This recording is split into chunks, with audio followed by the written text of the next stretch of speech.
ഇഷ്ടം മുഴുവൻ അങ്ങോടാണ്, ഇഷ്ക് പെരുത്ത് പാടുകയാണ്. കാണണമെന്ന് കൽബിലെ മോഹം ഒരുപാടാണ്.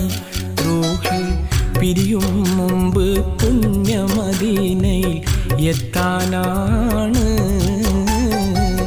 ഇഷ്ടം മുഴുവൻ അങ്ങോടാണ്, ഇഷ്ക് പെരുത്ത് പാടുകയാണ്. കാണണമെന്ന് കൽബിലെ മോഹം ഒരുപാടാണ്. റൂഹ് പിരിയും മുമ്പ് പുണ്യമദീനയിൽ എത്താനാണ്.